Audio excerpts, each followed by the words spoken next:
Good morning, everybody. How are you? I've got something a bit different for you today. This is my friend Dr. Sally, who's very kindly going to talk to us a bit about exercise. We're going to kick a few ideas around. We all want to keep fit and safe and healthy. And so I thought I'd start by focusing on that and talking to Sally. Many people come to the class and they say, I'd like to exercise, but I'm worried about my joints. I've got painful joints, I've got arthritis, I've got sciatica. And you know from the classes we do together that I always try to encourage people to do some exercise, but I'm no medic. So what should I be telling them about their joints? Well, to introduce myself, I've been a GP until recently for 25 years or so. So I've got a lot of experience looking after older age groups, younger age groups across the board. And of course, in my time, I've seen a lot of people with joint problems. Yeah.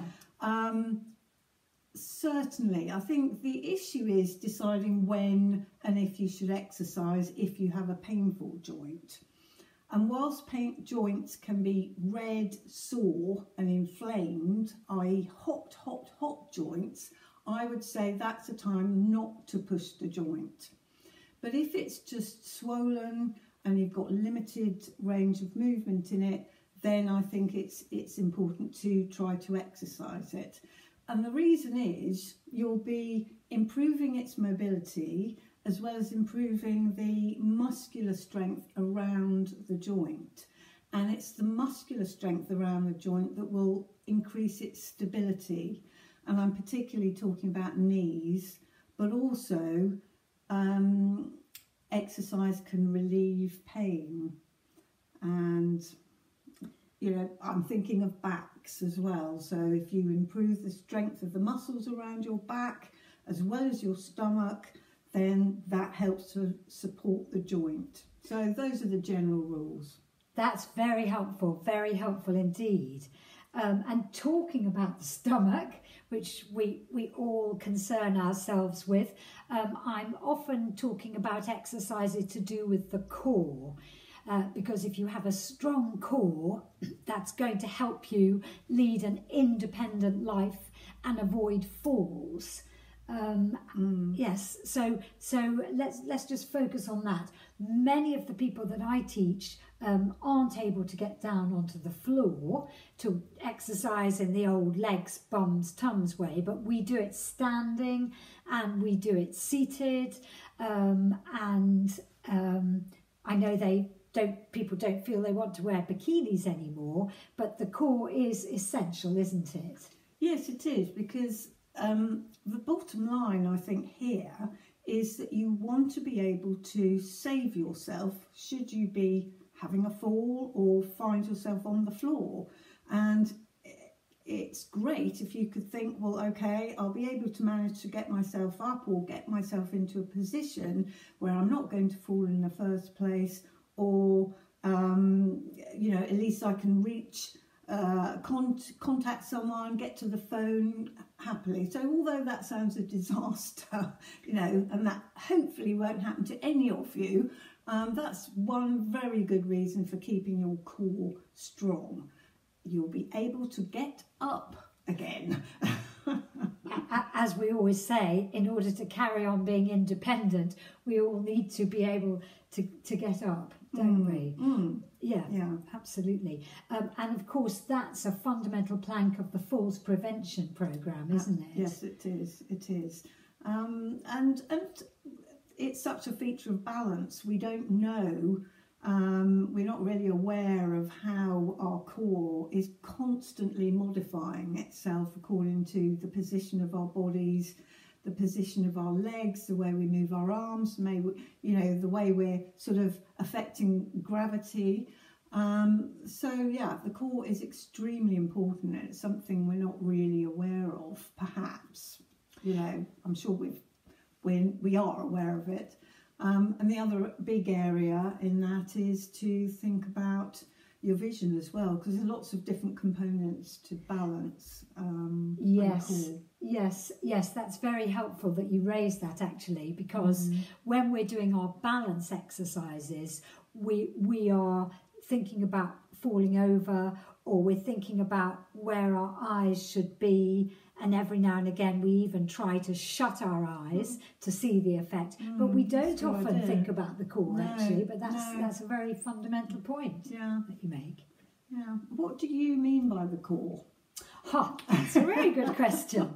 That's a very good question. I mean both the front and the back. And sometimes we refer to the top being effectively the diaphragm and the bottom being the pelvic floor. Yes. Is that right? Yes. Is that what I should be saying? Yes, I think probably it is. I mean, certainly the pelvic floor has got lots of other functions, but it is involved in, holding your pelvic girdle steady. And so it's very important, and the lower abdominal muscles as well. So so definitely front and back and side. Good. So in other words, it's not just about having a flat tummy or getting rid of a spare tire or any of that. That's really the point there, isn't it? So that brings us on talking about balance. That's one of the fundamental planks of the exercise classes that I teach. What about, let's have a little chat about the other types of exercise, because I like to start the class with a cardiovascular section. In other words, trying to make the heart and lungs stronger by raising the pulse. Do you want to talk about that? Or? Yes, I mean, I think it is very important, and I think certainly some people have conditions where perhaps they shouldn't push it too far, but generally speaking, if you raise your pulse, if you get a little bit hot and sweaty, if you get a little bit out of breath, those are all good things, to keeping those organs, the lungs, the heart, absolutely, as good as they can be.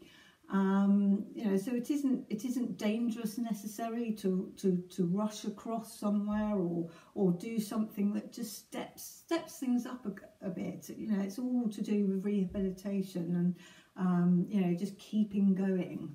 And certainly in terms of the lungs, it helps expand the lungs as well as making you feel better. Yeah, well, those are all very important points. And I know we're pretty good at looking after our own safety, but the danger is sometimes that holds us back, doesn't it, from actually getting a little bit puffed out, which is the point of that part of the class. We then go on to do strength and resistance work, lifting weights or using our own body weight, or the wall, or the floor, or our bands. Is that a good thing to do? Yes, it is. Again, so as well as your core, if you've got strength in your upper body, if you've got definite strength in your lower legs, if you're finding you can get up out of a chair more easily, it's all good signs. It's all a question of not becoming too frail, before you're ready to become too frail. Well, that's handy, isn't it? We also look at coordination, because one of the challenges, obviously, of getting older is to keep everything going up here as well. And we should perhaps talk a little bit about mental health. But I like to try and set little challenges coordination wise. So exactly, I think I've done the hand jive, haven't I? Is that a handy thing to do? Yeah, they're all good. They're all good tests. Yes, all good tests. And the fact that all types of exercise increases the blood flow to the brain, so that helps keep us from losing our marbles. Definitely does. And the other thing you've mentioned, and I'd just like to come back to it, is the feel-good factor. When you raise the heart rate, it releases chemicals effectively, doesn't it? Yeah. Hormones that make you feel better and look after your mental health as well as your physical health. Yes, and I think there's that definite physical aspect to it, as well as a way of switching off your brain of any worries that you might have. I mean, indeed, there's very strong evidence to think that to show that exercise will reduce, more serious mental health problems such as depression, let alone the sort of the social factor that you're joining in on something, whether you're joining in on your own at home at the moment. You're part of something, and that's very important. Having a sense of community as well, and a sense of relationship. So, I think exercise is the thing that does it. That's very helpful to have a GP's input on that, isn't it? A number of you have said how much you miss coming to the classes, the social interaction. So it's very good to know that's such an important point. It's not just that you come along and work hard, it's that you see other people in the same boat, a friendship group, as you say. I should also tell you that this is the lady who the BBC came to interview because she prescribed exercise. You were the earliest person to do this a couple of years back. Tell us about that. Yes, well, at the surgery where I worked, I think we were one of the first in Suffolk, because we're sitting here in Suffolk, to become involved in a local scheme, a running scheme. And in fact, I've immediately forgotten what it was called. What was it called? Park Run, thank you. And the idea really is to just encourage people to move more, to run if they can, or to walk if they can. And locally it was a 5-kilometre route, but some people ran, some people walked, and it's really been successful. And it's a nationwide scheme, and you can sign up, and it's age indiscriminate. Anyone can do it. So yes, it was very popular. You can walk it, yes. Yes. Walk it, definitely. It's not just for running. It's called Park Run, but it doesn't have to be a run. Yeah, that's great. Yeah, that's fun. Thank you. And then I just wanted to sort of finish with talking about the elephant in the room, age. We're all getting a bit older, and I've noticed that quite a lot of organisations, media organisations, give advice on exercise by age. In your 40s, you should do this. In your 50s, you should do this. In your 60s, you should do this. And of course, by taking part in exercise, we're defying that. We're keeping ourselves younger and fitter. Is there anything we should particularly look out for, or are there any types of exercise that become more valuable as we get older, or that we should have more emphasis on? Well, I think a lot. I don't think there are any very strict rules about it. In my opinion, it's a question of doing what you can and as much as you can. I think certainly, talking about women to start with, we should forever be doing pelvic floor exercises, and that's something that is across the board. And I include people who have had children and who haven't had children. So that's another really important area that isn't sort of easy to exercise necessarily, or perhaps even talk about, but it certainly, continence is very, very valuable for independence. So that's one really important area. I think in terms of all the other types of exercises, exactly as you mentioned, Rachel, thinking about the core, thinking about your peripheral strength, thinking about your coordination, those can be across the board. No age barrier to any of those. Just listen to yourself and maybe settle down on a few things. If you start getting unusual symptoms, or you notice something different or something painful happens, perhaps I should say, particularly if any of the exercises you do give you any pain in the chest, or worry with your breathing, you know, that isn't just getting a bit out of breath, or, you know. Great, that's very, if you very feel helpful. dizzy when you're doing it, that's another one. Yes. Maybe you're overdoing it. So I think although as a guide, putting the age ranges on it is quite a useful thing, it's more about listening to yourself and doing your pelvic floor. Wonderful.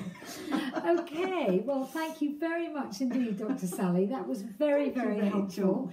And thank you, everybody, for watching. Thought we'd do something different this week, and please let me know what you thought.